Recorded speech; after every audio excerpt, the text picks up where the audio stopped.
Quisiera dar las gracias por haber acudido a esta presentación en la Biblioteca del Estado en Castilla-La Mancha, aquí en Toledo, en el Alcázar de Toledo.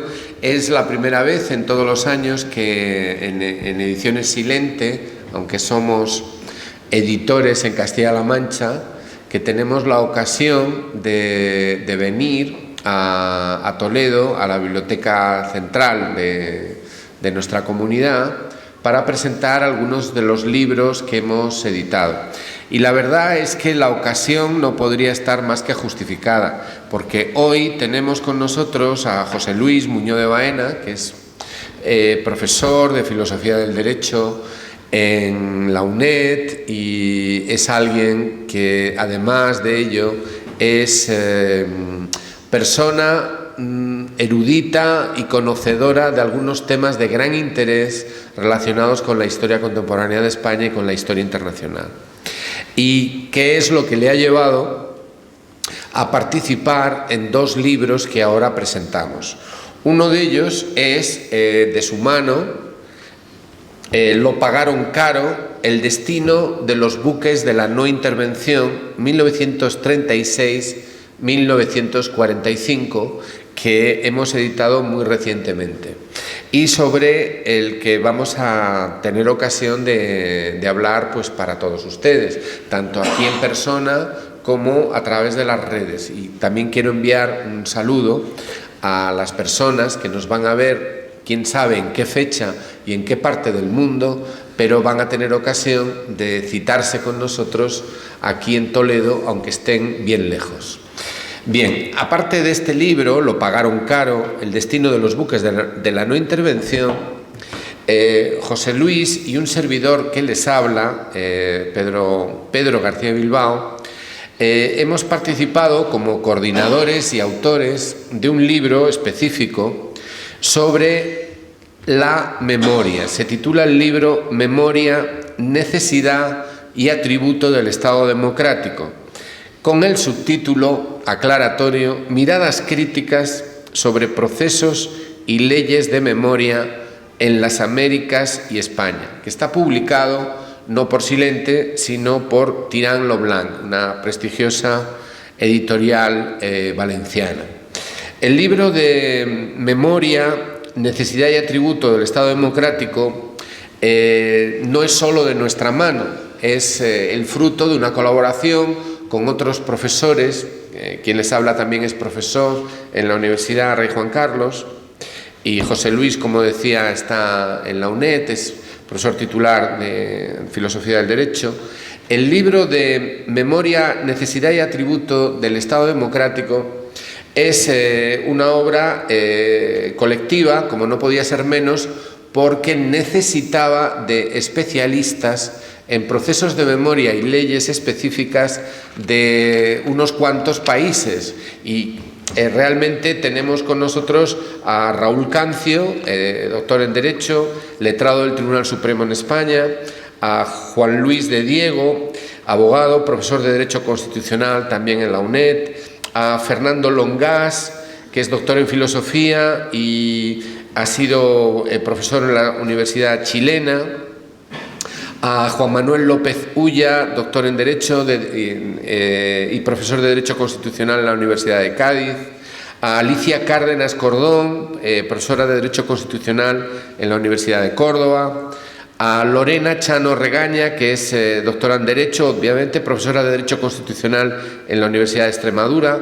a Pablo Pocci, doctor en Historia, profesor de Historia Social, retirado en la Universidad de Buenos Aires, a Miguel Donaire Pinedo, doctor en Derecho, un especialista en la situación en Guatemala, a Richard Gorman, que es también abogado y canadiense, un especialista en la situación en Canadá, en cuestiones de memoria, a Ana Sofía Gemio, que ha trabajado también en la cuestión de los temas de memoria en Argentina, a Alejandra Pisani, que ha trabajado con la profesora Ana Sofía Gemio, que es doctora en Sociología, Patricia Pensado, de la Universidad Autónoma de México, y a Elena Martínez Barahona, de la Universidad de Salamanca, y a Marta Liniana Gutiérrez Salazar, profesora de la Facultad de Ciencias Sociales de la Universidad Jorge Tadeo Lozano de Bogotá, en Colombia. Bueno, pues el responsable de haber logrado reunir a toda esta gente, y entre los que también me encuentro, porque yo fui uno de los reclutados, es José Luis Muñoz de Baena. Y yo le voy a preguntar que ¿cómo fue que te embarcaste en la necesidad de reunir a gente que pudiera aportar algo sobre este tema? ¿Qué es lo que te llevó al tema de la memoria y a esa necesidad de buscar miradas críticas? ¿Cómo fue y qué fue lo que habéis encontrado una vez que se ha llevado a cabo el libro? ¿Cómo lo has visto? Pues con la venia, como dicen en Derecho. Yo solo escribo un libro, solo pienso en escribir un libro cuando estoy cabreado. Entonces digo, bueno, vamos a ver, aquí hay algo que me cabrea, voy a ver si lo aclaro, si aclaro mis propias ideas escribiendo el libro, y sobre todo si consigo decir algo contra la postura que me cabrea.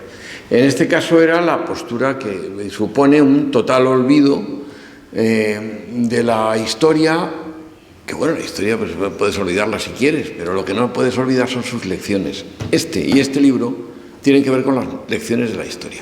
En el ámbito de la política y del genocidio, y en el ámbito de lo militar, que también tuvo que ver con un cierto genocidio, por cierto.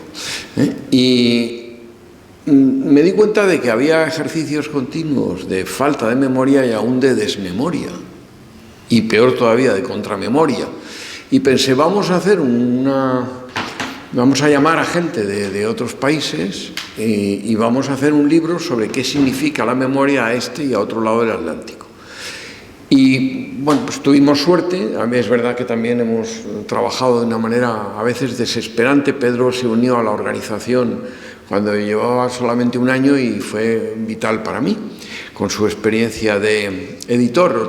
Lo cierto es que al final conseguimos tratar el tema en Canadá, México, Guatemala, El Salvador, Argentina, Chile y España.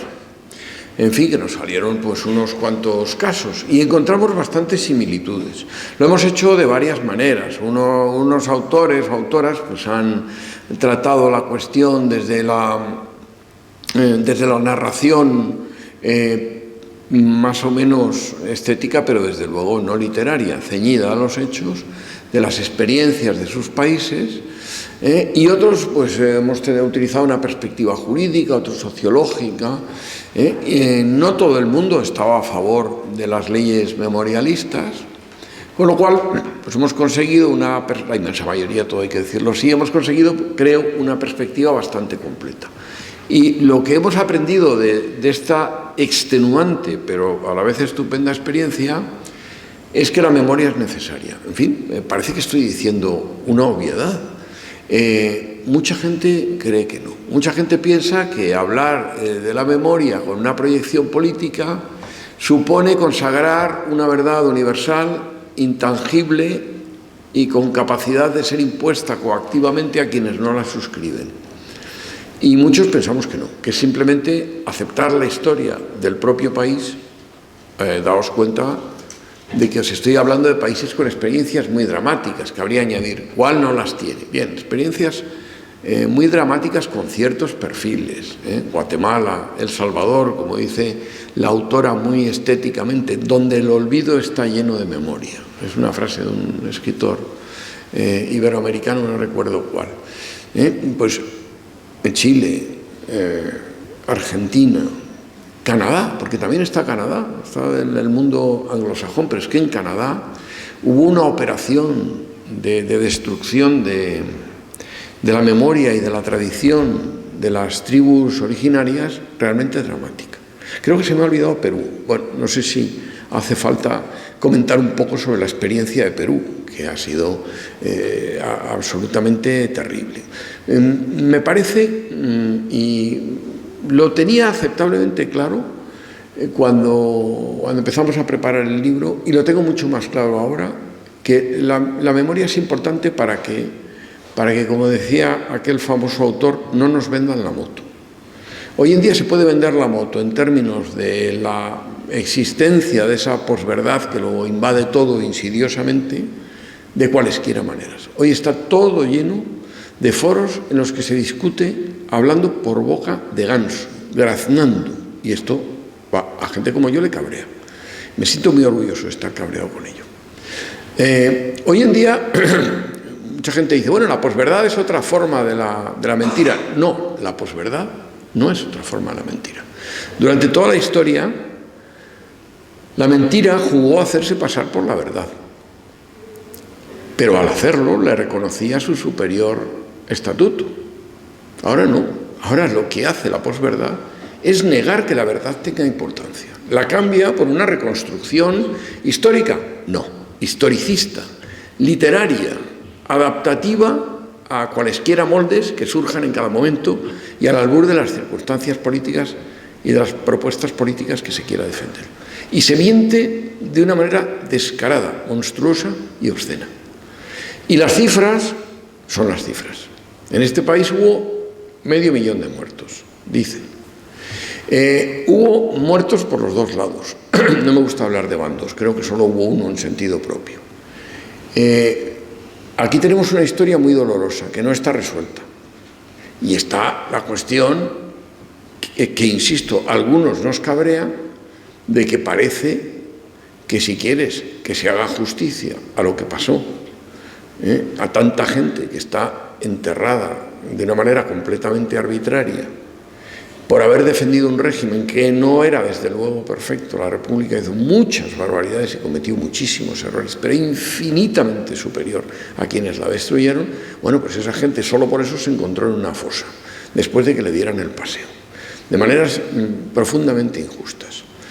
Si decir eso y decir que nadie debería olvidar eso y decir que la vindicación de las personas que sufrieron eso y de sus descendientes que siguen pidiéndola es injusto, la carga de la prueba debería corresponderle. Debería decir por qué le parece eso injusto. Y termino ya lo que se refiere a este libro, por mi parte. Cuando trabajaba en él me encontré, siempre lo digo, tú y yo hemos hecho alguna grabación en la radio de la UNED, lo he comentado también, me encontré una maravilla, el libro de la profesora de la Complutense Míriam Saca Carazo, que se llama Las exhumaciones por Dios y por España. Atentos. Entre el año 36, en fecha tan temprana como el 36, y el 51, hubo una enorme campaña de exhumaciones, o sea, de actuaciones de memoria, profundamente cargadas desde el punto de vista ideológico, evidentemente del de los vencedores, que convirtieron el país en un paisaje literalmente excavado. ¿Alguien ha contado algo de la operación de memoria histórica que llevó a cabo el franquismo institucionalmente y a veces en contra de las familias implicadas, con el fundamental objetivo de contribuir a que se hinchara cada vez más aquello que se llamó causa general, que empezó diciendo que había 450.000 muertos por la República y se quedó en 53.000 frente a los 130.000 del otro lado, y no pienso ponerlos en una balanza? ¿Alguien ha hablado de la memoria histórica franquista? ¿Alguien ha hablado de la vindicación que se cometió de las personas que habían sufrido la tortura, el asesinato, el fusilamiento, cualquiera de sus maneras de morir por parte de los republicanos? ¿Alguien ha dicho que esto se hizo y que por lo tanto quienes ahora están en contra de que se acometa una operación de memoria histórica ya son los descendientes intelectuales de aquellos que la hicieron hace un porrón de años? Pues no lo sabemos. Como no sabemos tantas cosas. Como no sabemos, insisto, operaciones de memoria, cuyo olvido nos cabrea. Como no sabemos que durante la Guerra Civil hubo 434 buques de 4 nacionalidades dando vueltas por el Mediterráneo, asistiendo a la agonía de la República en lugar de pararla.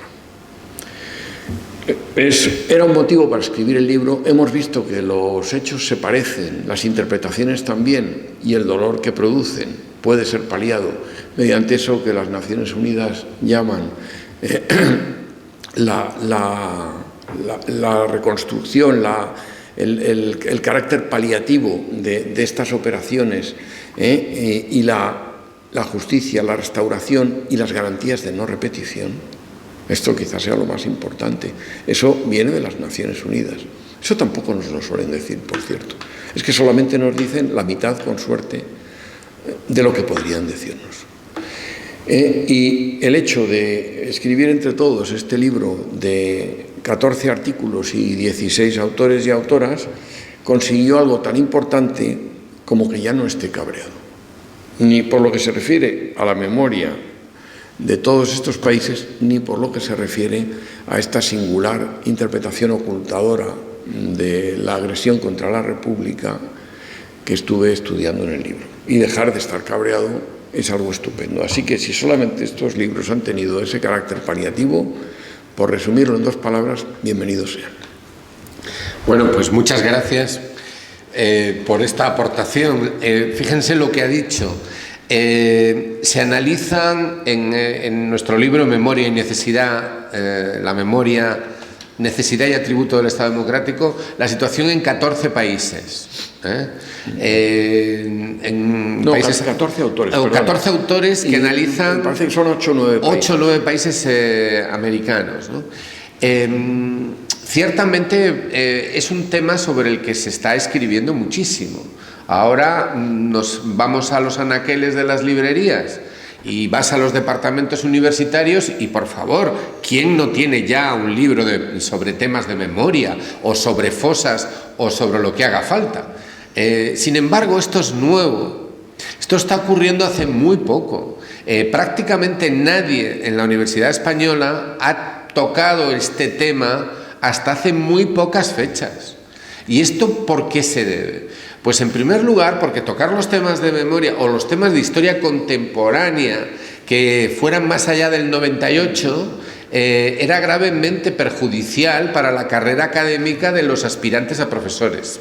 Pero no solamente durante el periodo franquista, sino también una vez entrado ya eso que se llama la transición democrática, ¿no? Solamente a raíz de un pujante movimiento memorialista que entró con fuerza hace ahora aproximadamente unos 20 años, el tema se ha ido normalizando hasta tal punto que el propio Estado, los distintos gobiernos, han tenido que ponerse los primeros en la manifestación en vista de que no había bastado el silencio, el olvido y el dar de lado al tema. Es porque un movimiento memorialista muy potente había surgido, había acabado por surgir. Y entonces esto es lo que va a llevar este movimiento memorialista que puso el tema encima de la mesa, fue el que llevó a que el gobierno Zapatero en su día hiciera la primera ley de memoria o a que el gobierno Sánchez desarrollara una segunda ley de memoria. Ya no les cuento tampoco lo que han sido las leyes autonómicas. Es decir, desde el punto de vista de buena parte del movimiento memorialista, que se refleja aquí en el libro, en la aportación que hacemos algunos de los intervinientes, las leyes de memoria son leyes reactivas.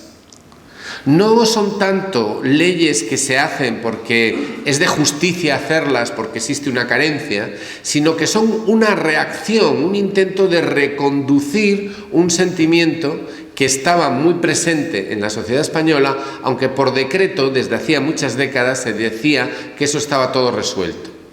Pero a todas luces eso no ha sido así. Entonces, en las distintas aportaciones que se hacen en nuestro libro, la perspectiva, como yo les decía, es crítica, y en eso está alguna de las diferencias que hay con otras publicaciones y trabajos de investigación que se han hecho en este tema. Pongamos por caso las aportaciones, que no es una, sino son varias, sobre Argentina o sobre Chile, no es que sean muy complacientes precisamente. En España durante muchísimo tiempo se nos ha dicho que Argentina era el ejemplo, que había que ir a buscar justicia argentina. Argentina era el ejemplo. Pero la cuestión es, ¿cómo se ha visto eso en Argentina? Bueno, pues en Argentina se ha visto de forma diferente. Hay miradas también críticas sobre lo ocurrido en Argentina. Hay carencias en todas partes.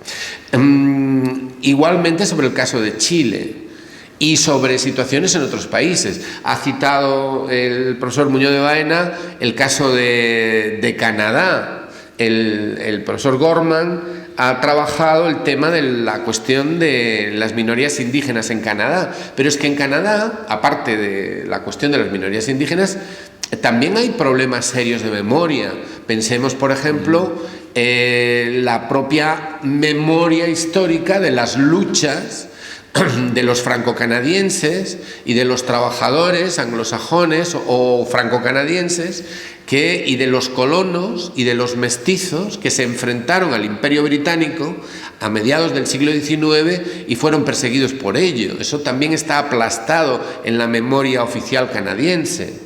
La Brigada Internacional, el batallón Mackenzie-Papineau, que luchó en las brigadas internacionales, llevaba el nombre de Mackenzie y de Papineau, que era un anglosajón y un franco-canadiense que habían luchado contra el Imperio Británico. Eso también estaba fuera de la historia oficial, ¿no?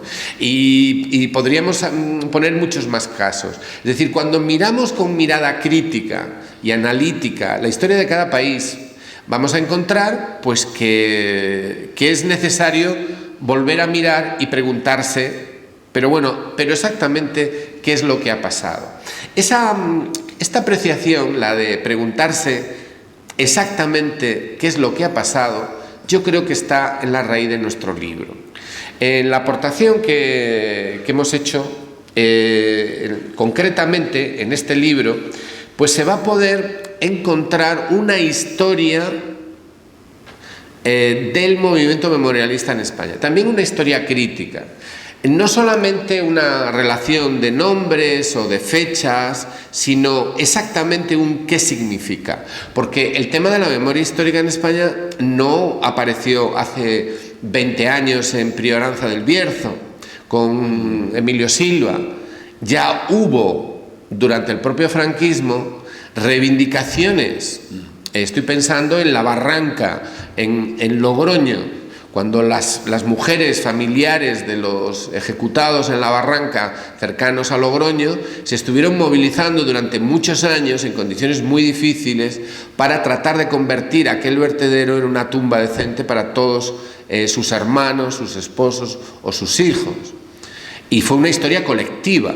Y en esa historia de esas mujeres y familiares de Logroño no estaban luchando por llevarse los restos de su familiar finado a un nicho en el cementerio de turno. No, era una lucha colectiva en la cual se ayudaban unas a otras. Era una historia de cooperación, de fraternidad, de sentirse uno, de apoyarse mutuamente en la desgracia, en la reivindicación.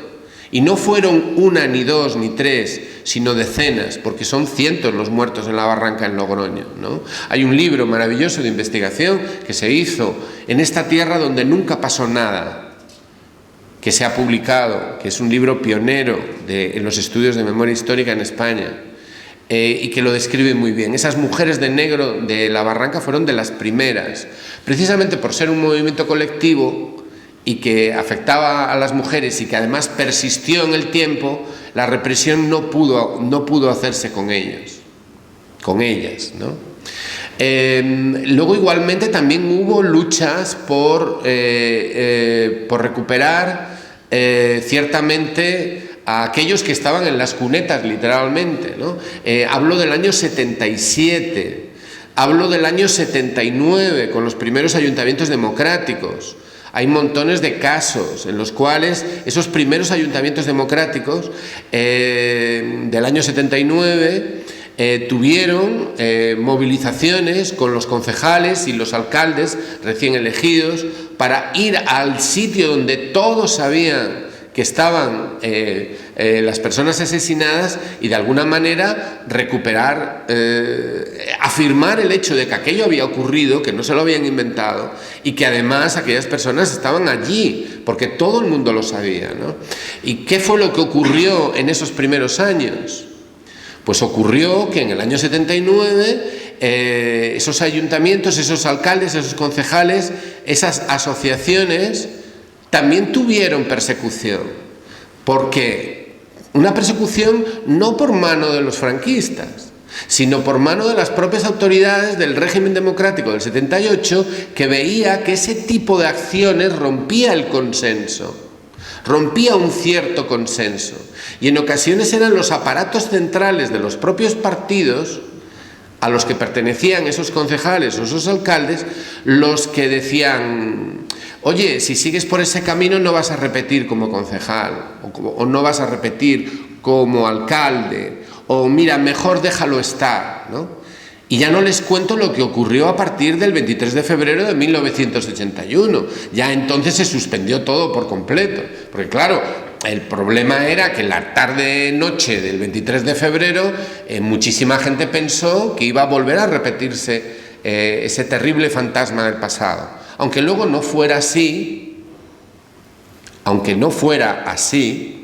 en los años siguientes se produjo un cese total en ese tipo de actividades. Hay que esperar, eso sí, a los años 2000, al inicio del año 2000, para que este movimiento, ya con la generación de los nietos, se pusiera en marcha. Pero ustedes fíjense, tanto Muñoz de Baena como muy posiblemente la mayor parte de las personas que han escrito seriamente sobre la cuestión de la memoria, aquí, cuando hablamos de memoria, ¿de qué estamos hablando? Estamos hablando de represión.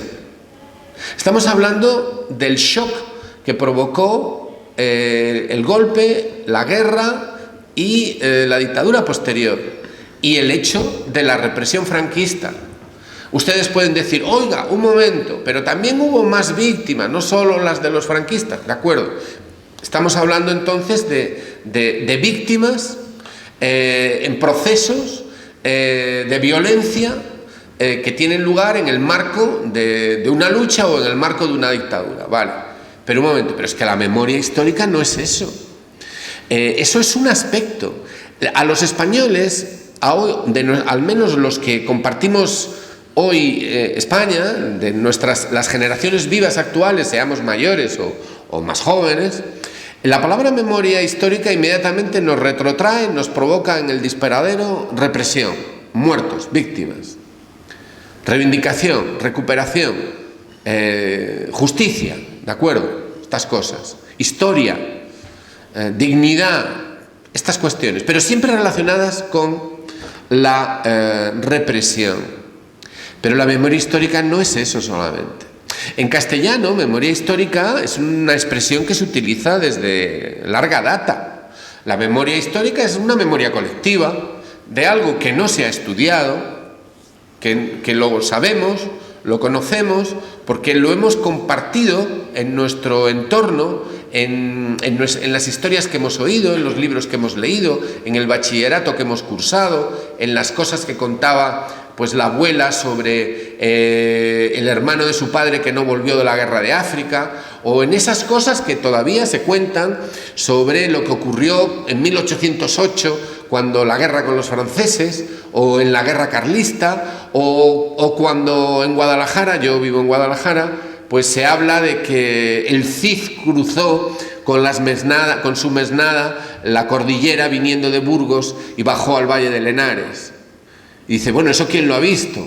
Nadie lo ha visto. ¿Eso dónde está publicado? Bueno, en el Cantar del Cid, pero la gente no ha leído a Menéndez Pidal. Sin embargo, eso forma parte de la cultura popular. Hay sucesos históricos que son más o menos míticos, que forman parte de la cultura popular y que han llegado a nosotros. Es decir, ninguna generación viva, por ejemplo, en España hoy en día, no hay absolutamente nadie que haya estado en la guerra del 98. Cuando yo era niño, en los años 60, todavía quedaba gente que había estado en Cuba y Filipinas. Pero la idea de que algo pasó en Cuba y Filipinas o de que algo pasó en la guerra de África está muy presente, y no necesitas ser doctor en filosofía y letras ni de filosofía del derecho para recordar eso. Eso lo recuerda toda la gente, más o menos. Eso es memoria histórica. La memoria histórica es aquel conjunto de hechos del pasado, más o menos reinterpretados por la cultura popular, que perviven entre nosotros, que nos atraviesan transversalmente y que contribuyen a una cierta identidad colectiva. Esos hechos pueden ser desgraciados, pero también pueden ser alegres, también pueden ser, por ejemplo, la fecha en la que tal hecho positivo ocurrió. Así podemos hablar de memoria histórica a nivel local. Algo positivo ocurrió en este pueblo, aquí cayó el Gordo en el año 59, o aquí reventó la presa de Ribera del Lago en Puebla de Sanabria en otro año. Eso es memoria histórica también. No necesitas haberlo estudiado, ni leído, ni que vengan unos sesudos profesores de la UNED, de la Rey Juan Carlos o de la Universidad de Bogotá a contártelo. No, eso se ha aprendido desde abajo. Eso es memoria histórica. Lo que pasa es que como en España tenemos la historia que tenemos, pues entonces hablamos de memoria histórica y entonces automáticamente pues nos vamos al shock, porque esta sociedad es una sociedad que ha estado en shock y le ha costado mucho, sin duda alguna, el tratar estos temas, ¿no? Entonces, vamos a ver, no quiero enrollarme mucho con este libro porque tenemos un libro muy interesante del que José Luis nos va a hablar. Solamente decirles que en este libro de memoria, necesidad de tributo del Estado democrático, se hace una aportación que es distinta. No solo distinta por el tratamiento, que ya les digo que es crítico, sino distinta porque añadimos una idea que normalmente no se tiene en cuenta. Los estados democráticos tienen memoria colectiva democrática, que no es lo mismo que la memoria de los estados no democráticos. En los viejos estados monárquicos del pasado, cuando el Estado era algo privado, cuando en el antiguo régimen el Estado era algo privado, la memoria colectiva era la memoria de los poderosos, era la memoria de los reyes, la memoria de los nobles, de los aristócratas. La historia era, pues, la historia de sus venturas, de sus batallas vencidas, de sus honores conseguidos, de los matrimonios de sus hijos, de las alianzas, de las herencias, de las tomas de posesión de las coronas, y de la misma manera que la hacienda real no era la hacienda pública, sino la hacienda del rey, pues la memoria colectiva era la memoria de las dinastías o casas reinantes. Pero cuando aparecen los estados liberales y los estados democráticos a lo largo de los últimos 2 siglos, desde la Revolución Francesa para acá, desde la Revolución Americana, la Revolución Inglesa, la Revolución Francesa y luego todo el siglo XIX, la memoria del Estado liberal, del Estado democrático, liberal primero, democrático después, porque no son sinónimos, las memorias de los estados constitucionales era una memoria colectiva en la que ya no era, que era pública, era de todo el conjunto, se ofrecía a todo el conjunto de la población. Es decir, la memoria de cómo se logró que hubiera un Estado constitucional, cómo se logró que hubiera un Estado democrático, cómo se logró conquistar una libertad, cómo se logró mantenerla, cómo se logró que perdurara. Bueno, pues esa memoria colectiva se plasma luego en cosas que podemos medir. Podemos saber cuál es la memoria de un Estado. Vamos a ver. ¿Cuál es la fiesta nacional? ¿Cuál es el Día de la Nación? El día que todo el mundo recuerda, que hay que tener en cuenta para ver exactamente qué define ese Estado. El 4 de julio, Estados Unidos, Día de la Independencia. El 14 de julio en Francia, algo pasa en julio, supongo que será el verano.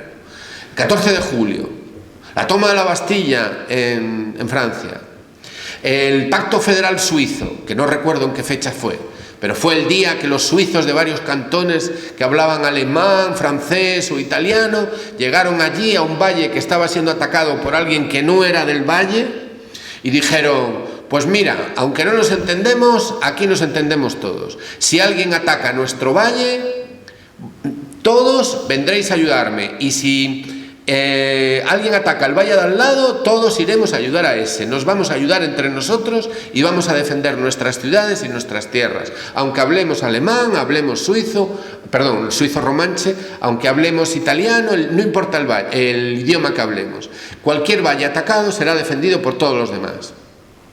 Eso es el Pacto Federal Suizo. Pues hay una fecha para eso. Como hay una fecha en Francia, hay una fecha en Italia, hay una fecha en Alemania, hay una fecha en todas partes. Entonces, podemos rastrear la memoria viendo las fechas. Y entonces la pregunta inmediata es: bueno, ¿y entonces las fechas en España?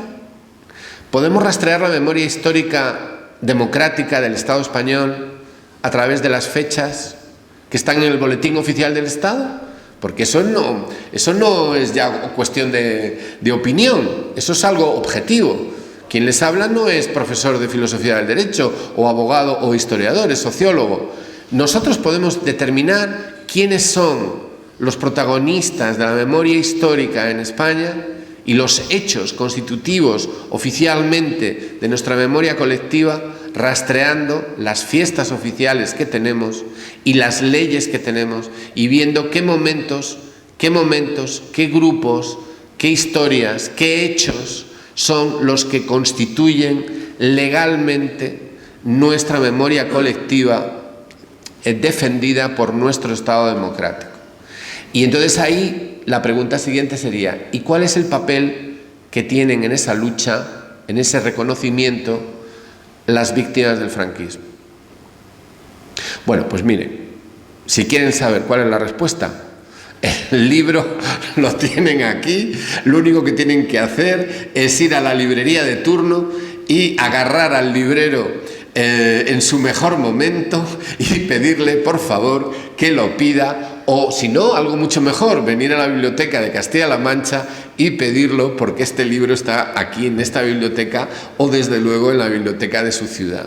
Y digo esto de la biblioteca, entre otras cosas, porque el libro ha salido algo carito, pero es un libro que no debiera faltar, sin duda, en cualquier casa que desee estar bien informada, y por supuesto en bibliotecas, ayuntamientos y instituciones diversas. Bueno, yo creo que con esto podemos dar paso al tema de los barcos.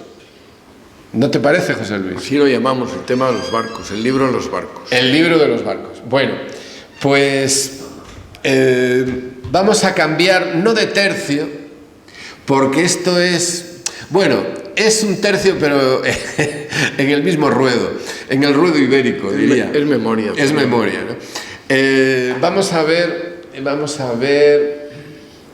permítanme, lo pagaron caro, el destino de los buques de la no intervención. Entre esos hechos históricos que se han perdido por completo para el imaginario colectivo está el asunto de la no intervención en sus aspectos navales. José Luis, yo le definí al principio como alguien erudito, conocedor y muy interesado en algunas cosas muy interesantes. Y una de ellas son las cuestiones navales. Así que, querido José Luis, te voy a preguntar, ¿qué es lo que te llevó a fijarte en los aspectos navales de la Guerra Civil Española, de la Guerra de España, y muy concretamente en la cuestión de la no intervención? ¿Tú crees que la no intervención, a través de sus aspectos navales, fue decisivo en la suerte de la Guerra de España? ¿Cómo lo ves tú eso? Fue totalmente decisiva, porque aunque no me guste la historia ficción, esa pregunta me la hicieron en un podcast que rodamos hace un mes y pico para un programa muy famoso desde hace 30 años, que es El Abrazo del Oso, donde estuvieron y luego otro específicamente bélico. Estuvimos hablando de esto. ¿Qué habría pasado si no se hubiese dado la intervención? Bueno, pues algo tan sencillo como esto, y no creo que sea historia ficción.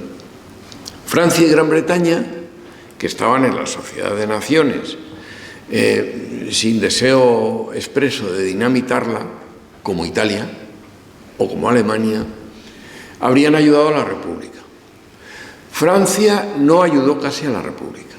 Hay una controversia sobre este tema. No, es que enseguida entregaron aviones. Bueno, entregaron pocos aviones, en malas condiciones, caros, con las ametralladoras sin montar, y a partir del momento en que los británicos tocaron el silbato y dijeron nosotros vamos a mantener una actitud de neutralidad, perdonad que me ría, así que si vosotros entráis en el juego vais solos. Y en ese momento hay cosas que requieren una pequeña vulgaridad para explicarlas de manera explícita. León Blum se caga encima y dice, vale, de acuerdo, pues no intervenimos y conseguimos que los demás no intervengan. El problema era que ya estaban interviniendo los otros, los alemanes y los italianos. Es que el paso del estrecho se hace muy pronto, se hace en agosto. El golpe de Estado empieza el 17, 18 de julio. Es decir, que tocamos con una situación totalmente asimétrica. Hay dos potencias, Alemania e Italia, que ya están ayudando a los sublevados. Y hay dos países, Francia y Gran Bretaña, que saben que van a arrastrar a los demás, que dicen, bueno, Francia a regañadientes, pero también tenía un gobierno del Frente Popular, y Gran Bretaña, por profunda convicción, porque Gran Bretaña no tiene alianzas ni principios que defender, solo intereses que salvaguardar, deciden no intervenir. No intervenir fue dejar que los demás intervinieran, porque todos los tres sistemas de control que estuvieron en vigor, primero desde el mes de agosto-septiembre,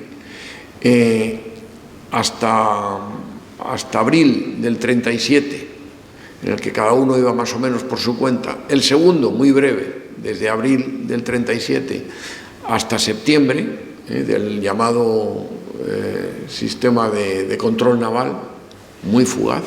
Y por último, el que se adoptó después de los acuerdos de Nyon y París, que repartía literalmente todo el Mediterráneo por temor a los submarinos italianos.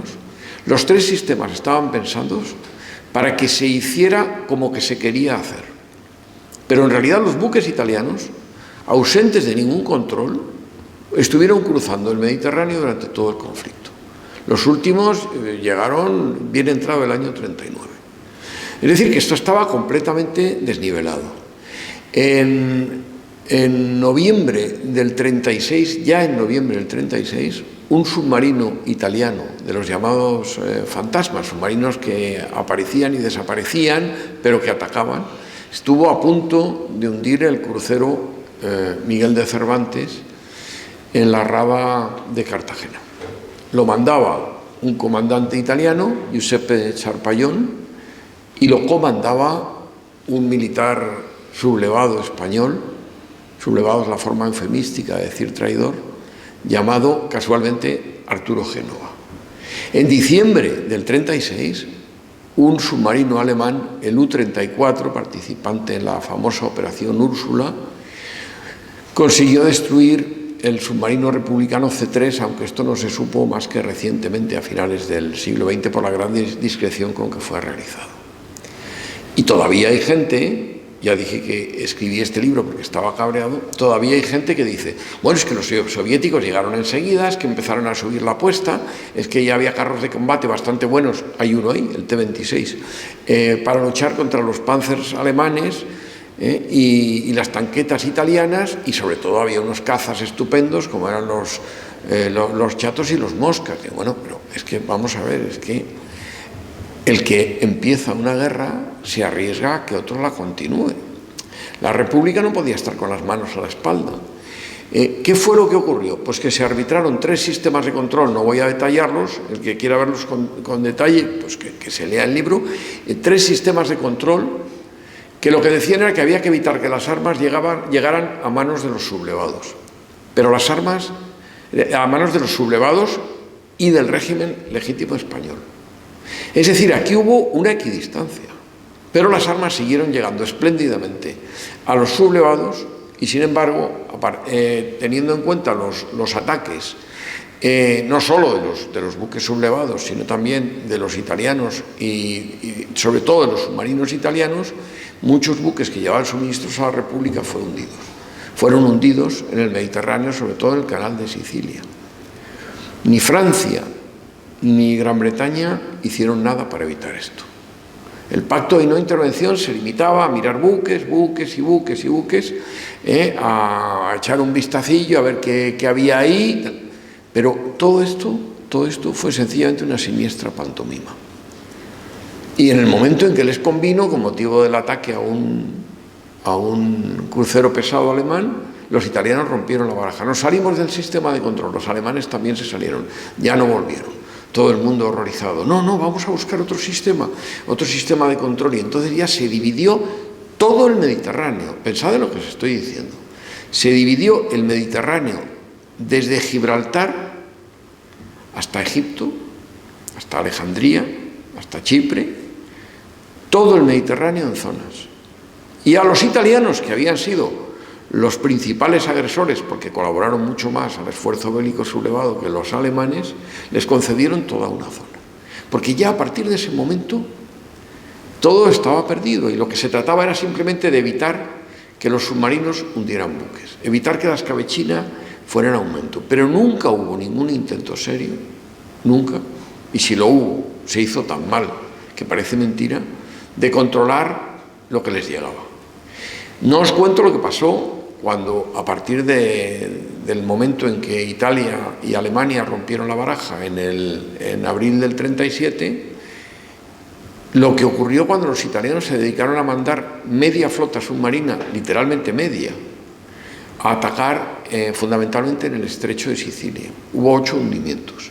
No os cuento lo que eso supuso cuando, en lugar de mandar desde Odesa los suministros por el Mar Negro, los soviéticos, que eran los únicos, junto con los mexicanos, que poco podían hacer, salvo mandar rifles y balas, tuvieron que mandarlos a través del lejano norte. No os cuento las dificultades con las que tropezó ese material cuando llegaba a través de la frontera francesa, que se abría y se cerraba según le diera a Daladier el aire. Es decir, esto es claramente un púgil que lucha con una mano atada a la espalda. Los italianos, y esto es lo que me cabreó de este libro, los italianos colaboraron con 58 submarinos a la agresión contra la República. ¿Alguien ha dicho esto alguna vez? ¿Alguien lo ha comentado? Está en el libro de Bargoni, magnífico libro, un espléndido libro que se puede encontrar en la Biblioteca Nacional, donde viene absolutamente todo, y de alguien que es propenso a los fascistas. Alemania colaboró con 35 buques, entre torpederos, cruceros pesados, submarinos y cruceros ligeros. No les han dicho nada de esto, pero es que el número llegó a 434. Es que los británicos mandaron 99 buques a dar vueltas y a controlar buques, a ver si llevaban suministros, pero a ningún buque italiano que llevara suministros a los sublevados le pasó nada. Y estuvieron, insisto, cruzando continuamente el Mediterráneo. Este libro empezó prácticamente como un juego, aunque estuviera cabreado, que ya lo he dicho, y 2 veces. Empezó como un juego, porque dije, ¿y si viera lo que les pasó a todos estos buques que cumplieron este papel tan poco noble en la Segunda Guerra Mundial?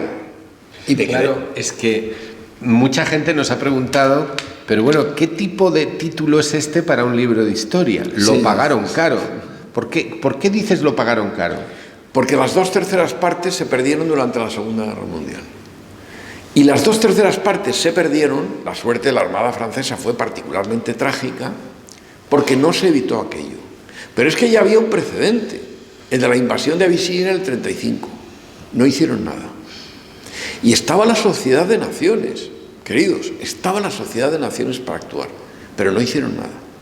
Llegó la agresión del 36.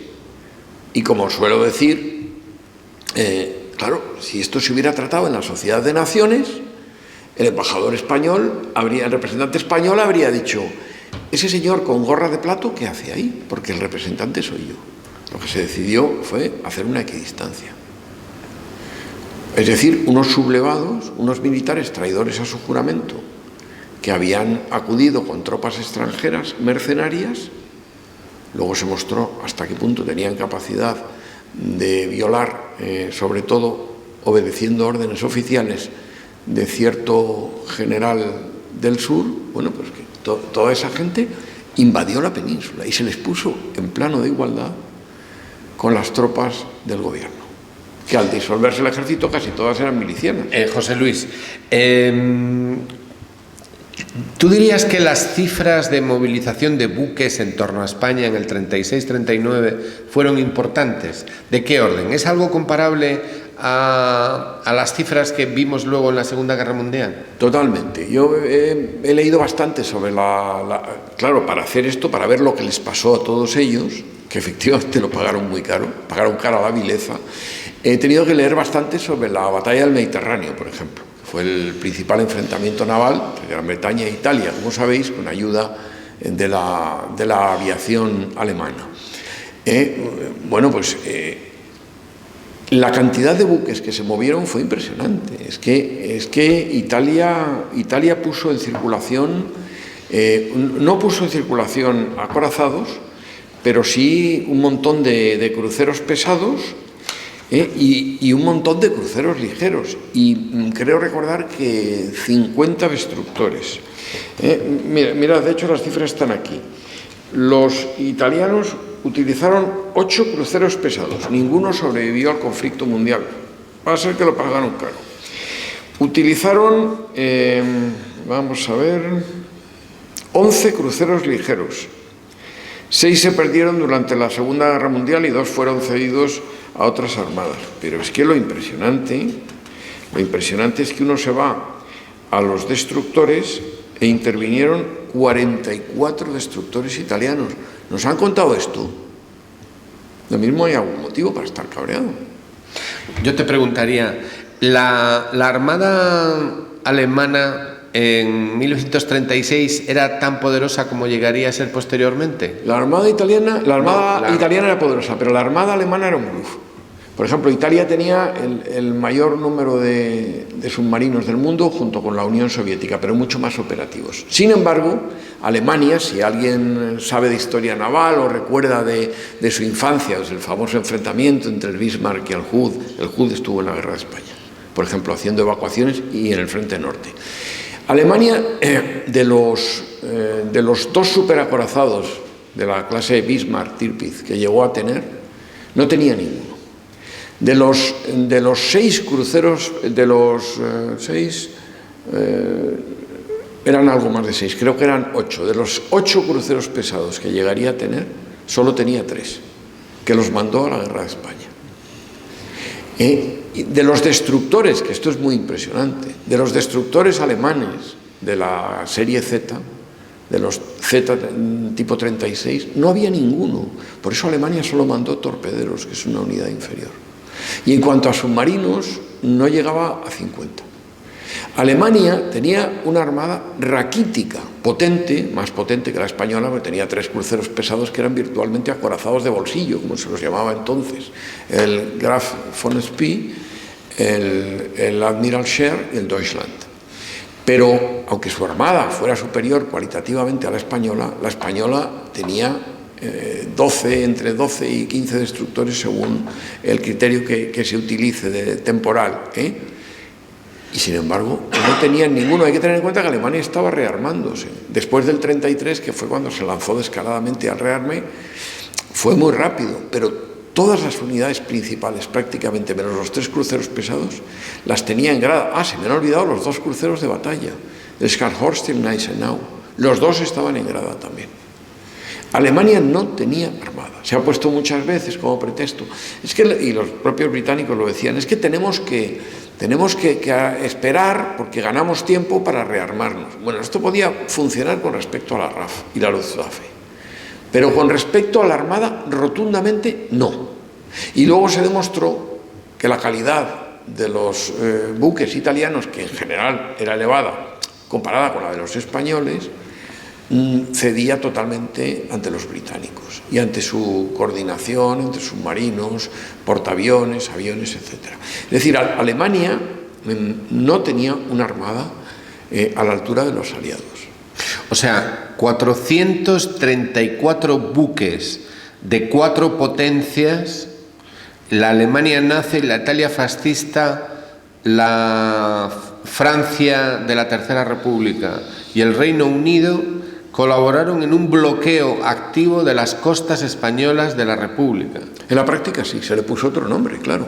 Era un bloqueo para todo el mundo, pero los que quisieron se lo saltaron. Es verdad que también llevó material soviético, pero insisto, los italianos cruzaban cómodamente el Mediterráneo y se recorrían sus 1000 y pico kilómetros hasta la costa española. Y a partir de la ofensiva pirata, como así se llamó en su momento, del 37 italiana, cuando los submarinos invadieron el Mediterráneo, ya los suministros a la República empezaron a llegar mucho más despacio y por vías mucho más tortuosas, lo cual condicionó probablemente en batallas decisivas. Insisto, fue una lucha entre dos púgiles a quien todo el mundo miraba, a quien se les dejó solos como si fueran iguales y no lo eran, y que uno de los dos tenía una mano atada a la espalda. Entonces, para acabar, diríamos que en tu libro se demuestra, corrígeme si me equivoco, se demuestra que eso que el almirante Gretton llamó el factor desconocido, sí.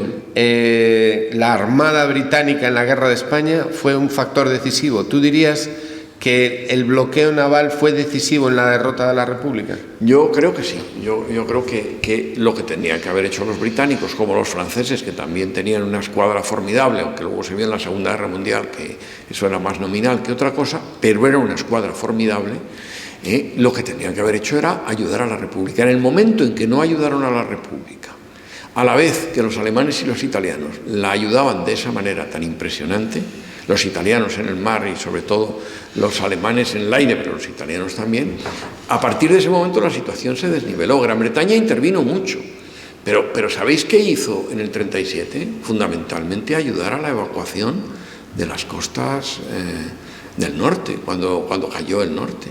Eso sí, ahí hubo buques británicos por todas partes. Y luego una última oleada de buques británicos, una siniestra afluencia de buques.